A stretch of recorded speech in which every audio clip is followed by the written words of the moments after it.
নমস্কাৰ বন্ধুসকল, মই মনোজনে স্বাগতম জনাইছোঁ মোৰ আন এটা ভিডিঅ'লৈ। মেইন টপিকটো হ'ল ফেচবুকত আপোনাৰ নম্বৰটো হাইড কেনেকৈ কৰিব।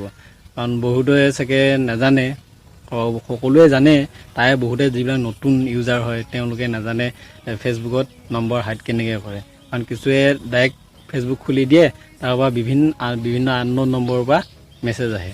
তো ভিডিঅ'টো ষ্টাৰ্ট কৰোঁ। তো বন্ধুসকল, আমি আহিলোঁ বৰ্তমান মোবাইল স্ক্ৰীনত। তাত আপোনালোকে ফেচবুকটো খুলি ল'ব।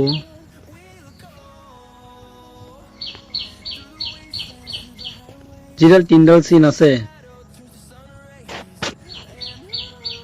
চৰি মোৰ ডাটাটো অফ হৈ আছিল। এই তিনিডাল ডটত চিলেক্ট কৰি দিব, দি আপোনাৰ প্ৰফাইলত যাব। প্ৰফাইলত গৈ যিটো এডিট বটন আছে তাত টিপি দিব।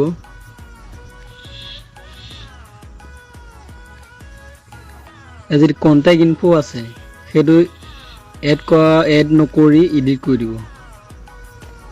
তাত বৰ্তমান মোৰ লগ হৈ আছে, অনলি মই দেখা পাওঁ। তাত পাব্লিক আছে, এইটো কৰিলে আপোনাক গোটেই পাব্লিকে পাব।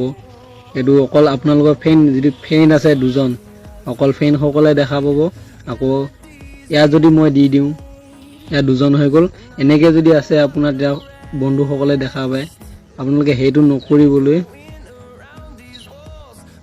অনলি মি কৰি দিব, তেতিয়া অকল আপুনিহে দেখা পাব।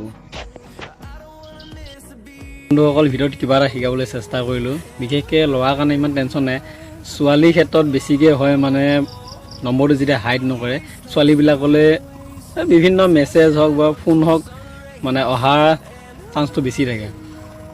আহেও তেনেকৈ, কাৰণ আজিৰ পৰা দুদিনৰ আগত আমাৰ ওচৰ ভণ্টি এজনীয়ে ক'লে তাৰ বোলে আহি আছিলে। তাৰপৰা মই চালোঁ, চাই পেলাই নম্বৰটো হাইড কৰি দিলোঁ। তেওঁ চিমখন নতুনেই আছিলে, কিন্তু গম নাপায় বহুত ফোন আহি আছিলে। তাৰপৰা মই কালি ভাল কৰি দিলোঁ। তো ভিডিঅ'টো যদি চাই ভাল লাগিল, লাইক কৰিব আৰু চেনেলটো ছাবস্ক্ৰাইব কৰিব নাপাহৰিব। ধন্যবাদ। জয় আই অসম।